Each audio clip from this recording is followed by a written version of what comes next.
మీ business ఏదైనా మీ ఊర్లో promotion చేయాలంటే అది సుమన్ టీవీతోనే సాధ్యం. ఇప్పుడే సంప్రదించండి.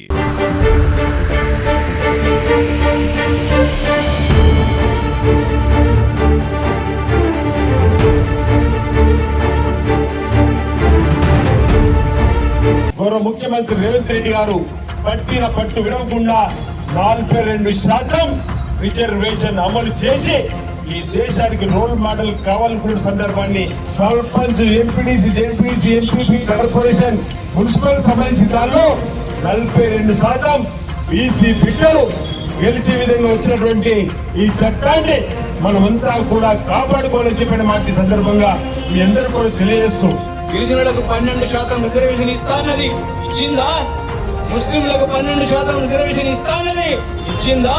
అంతకుముందు ఉన్న బీసీ రిజర్వేషన్లను 23% కుదించింది వాస్తవం కాదా అని నేను అంటుంది. ఇవాళ ఈ నిర్ణయం ఏదైతే ఉందో ఈ నిర్ణయం ఒక సామాన్యమైన నిర్ణయం కాదు. దేశ భవిష్యత్తును, దేశ భవిష్యత్ రాజకీయాలను ఇలా ఒక తిప్పుతాయి వాళ్ళని కూడా. ఇది ఒక చారిత్రాత్మకమైన నిర్ణయం. మొన్న బీసీ కులగణన చేపట్టగానే మోడీ గారి పీఠాలు కదిలినాయి. వారు కూడా మేము కూడా కులగణన చేపడతామని చెప్పక తప్పలేదు.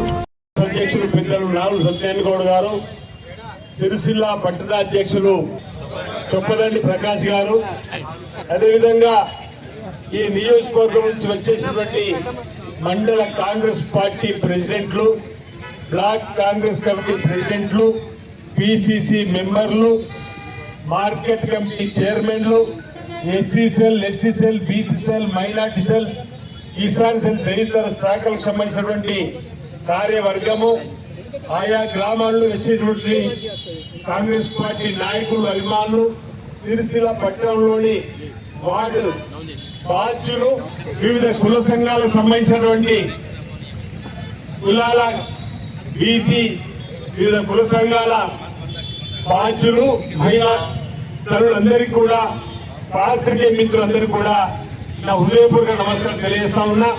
పేరు పేరున ముందు వరుసలో ఉన్నటువంటి మిత్ర బృందం, స్టేజ్ పై ఉన్నటువంటి మిత్ర బృందానికి పేరున నేను అభినందనలు అందజేస్తూ,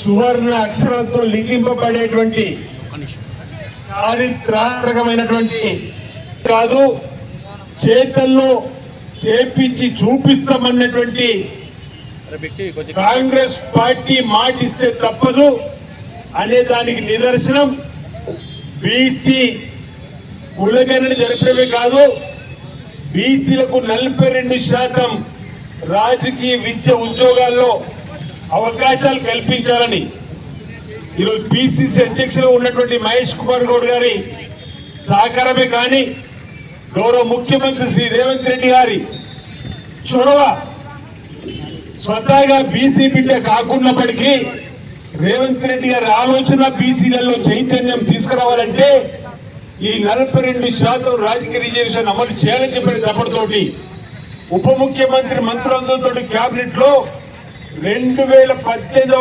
పంచాయతీరాజ్ చట్టాన్ని సవరిస్తూ ఆర్డినెన్స్ తీసుకొచ్చినందుకు ఈ కాంగ్రెస్ ప్రభుత్వానికి సిరిసిల్ల నియోజకవర్గ కాంగ్రెస్ పక్షాన ధన్యవాదాలు ర్యాలీ తీస్తూ ఈరోజు బాగా గుర్తు, బీసీ సంక్షేమ శాఖ మంత్రులుగా పొన్నం ప్రభాకర్ గారు ఈ 42% రాజకీయ, విద్య, ఉద్యోగాలకు సంబంధించిన బిల్లు చట్ట రూపంలో బిల్లు రావాలని వారు ప్రవేశపెట్టిన సందర్భంలో అదే అసెంబ్లీలో ఒక బీసీ బిడ్డగా బలపరిచే అవకాశం, ఈ జిల్లా వాడిగా నాకు అవకాశం రావడం ఇది పూర్వజన్మ సుకృతంగా అన్నట్టు చెప్పిన బీసీలకు న్యాయం జరుగుతున్న వేళ మన బీసీలందరం కూడా ఈరోజు పేదల కోసం ఆలోచన చేసే కాంగ్రెస్ పార్టీ పక్షాన నిలబడే సమయం ఆసన్నమైన వేళ రాహుల్ గాంధీ గారి భారత్ జోడో యాత్రలో కులగణన జరిగి తీరాల్సిందే అనే మాట, ఎవరి ఇస్తా ఎంతో తేలాల్సిందే, వారికంత సమన్యాయం జరగాల్సిందని చెప్పిన మాట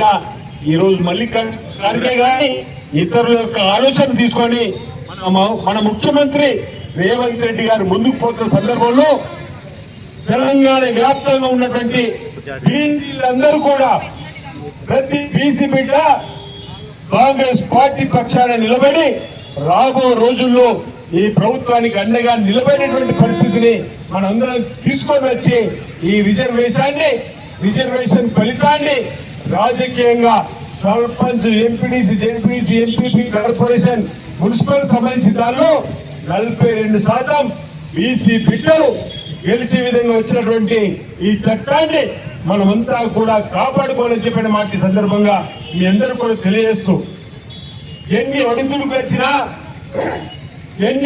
వచ్చినా గౌరవ ముఖ్యమంత్రి రేవంత్ రెడ్డి గారు పట్టిన పట్టు విడవకుండా 42% రిజర్వేషన్ అమలు చేసి ఈ దేశానికి రోల్ మోడల్ కావాలనుకున్న సందర్భాన్ని మీ అందరూ కూడా గుర్తు చేస్తూ, చట్టసభల్లో బీసీలకు 42% రిజర్వేషన్ ఇచ్చి తీరుతామని చెప్పి ఆ రోజు సోనియా గాంధీ గారి యొక్క సూచన మేరకు, రాహుల్ గాంధీ గారి యొక్క నిర్ణయం మేరకు, ఖర్గే గారి యొక్క ఆదేశం మేరకు ఈ రాష్ట్రంలో యనుమల రేవంత్ రెడ్డి గారి ప్రభుత్వం ఆ నిర్ణయాన్ని సాకారం చేసే దిశగా మొన్న మళ్ళీ కేబినెట్ పార్టీలో కులగణన చేసిన తరువాత కేబినెట్ లో, అసెంబ్లీలో ఆమోదింపజేసి ఢిల్లీకి పంపింది పార్లమెంటుకు.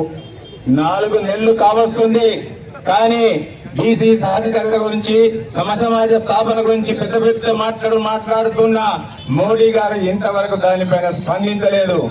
ఏది ఏమైనప్పటికీ కూడా వాళ్ళు స్పందించినంత మాత్రాన మాట తప్పకుండా, మడమ తిప్పకుండా మళ్ళీ కేబినెట్ లో చర్చించి 42% రిజర్వేషన్ ను బీసీలకు కల్పించడమే ధ్యేయంగా ఈ రోజు ఈ రాష్ట్ర ప్రభుత్వం, యనమల రేవంత్ రెడ్డి గారి ఆధ్వర్యంలోని ప్రభుత్వం ఆర్డినెన్స్ తీసుకొచ్చి ఎట్టి పరిస్థితులలో మేము 42% రిజర్వేషన్ ఇచ్చి తీరుతామని చెప్పి నిర్ణయాన్ని ఏదైతే తీసుకున్నారో దానికి మద్దతుగా ఈ రోజు సిరిసిల్ల పట్టణంలో ఇంత పెద్ద ర్యాలీ నిర్వహించిన మీ అందరికి కూడా పేరు పేరున శిరస్సు వంచి నమస్కారాలు తెలియజేస్తున్నాను.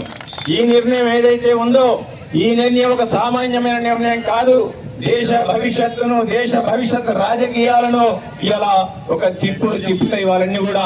ఇది ఒక చారిత్రాత్మకమైన నిర్ణయం, ఇది ఒక విప్లవాత్మకమైన నిర్ణయం, ఇది ఒక దేశానికి దిక్సూచిగా ఉండే నిర్ణయం. ఈ నిర్ణయాన్ని తీసుకొని ఈ దేశంలో ఏ రాజకీయ పార్టీలు అయితే మనుగడ సాగించాలనుకుంటున్నాయో ఆ మనుగడ సాధించుకోవాలన్న పార్టీలన్నిటికి కూడా ఇది ఒక ముందుంటుందని చెప్పి తెలియజేస్తూ, ఆ ఘనత కేవలం మన యనమల రేవంత్ రెడ్డి గారికి, మన తెలంగాణ ప్రభుత్వానికి దక్కిందని తెలియజేస్తున్నా. మొన్న బీసీ కులగణన చేపట్టగానే మోడీ గారి పీఠాలు కదిలినాయి. వారు కూడా మేము కూడా కులగణన చేపడతామని చెప్పక తప్పలేదు.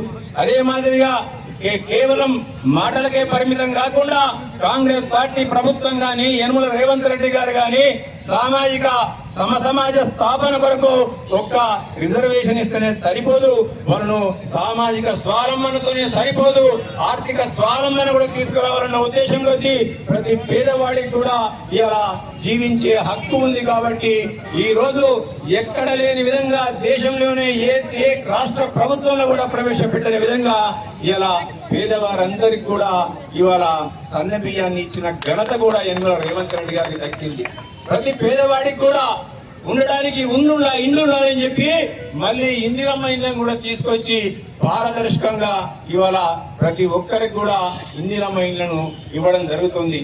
ఇవన్నీ కూడా కేవలం ఈ దేశంలో ఏదైతే రాజ్యాంగాన్ని రచించిన బాబాసాహెబ్ అంబేద్కర్ గారు, జ్యోతిరావు ఫులే గారు ఏదైతే కోరుకున్నారో ఆ దాన్ని ఈ దేశంలో తూచా తప్పకుండా అమలు చేస్తూ ప్రతి ఒక్క వ్యక్తి కూడా కులాలకు, మతాలకు అతీతంగా అన్ని హక్కులను సమపాలనలో వాళ్లకు అందించాలనే ఒక ఏకైక ధ్యేయంతో ఉన్న పార్టీ ఏదయ్యా అంటే ఈ దేశంలో అది కేవలం కాంగ్రెస్ పార్టీ. ఏ ఆశయంతో మీరందరూ కూడా ఈ రాష్ట్రంలో గత 10 సంవత్సరాల దుష్ట దురహంకార అవినీతి అక్రమ అప్రజాస్వామిక పరిపాలనను మీరు అందమొందించి 18 నెలల క్రితం ఈ రాష్ట్రంలో యనమల రేవంత్ రెడ్డి గారి ఆధ్వర్యంలో రాష్ట్రంలో కాంగ్రెస్ ప్రభుత్వాన్ని అధికారంలో తీసుకొచ్చిన వెంటనే ఏ ఒక్క హామీని కూడా తప్పకుండా, మాట తప్పకుండా, మడమ తప్పకుండా ఇవాళ అమలు చేసుకుంటూ వస్తుంది. గత 9.5 సంవత్సరాలు ఈ రాష్ట్రంలో పరిపాలించిన బీఆర్ఎస్ ప్రభుత్వం అనేకమైన హామీలు ఇచ్చింది. గిరిజనులకు 12% రిజర్వేషన్ ఇస్తానన్నది ఇచ్చిందా? ముస్లింలకు 12% రిజర్వేషన్ ఇస్తానని ఇచ్చిందా? అంతకుముందు ఉన్న బీసీ రిజర్వేషన్లను 23% కుదించింది. వాస్తవం కాదా అని నేను అంటుంది. ఇవాళ ఇవన్నీ కూడా ఆకలింపు చేసుకున్న తర్వాత ప్రజలందరూ కూడా గ్రహించండి ఈ మోసపూరితమైన మాట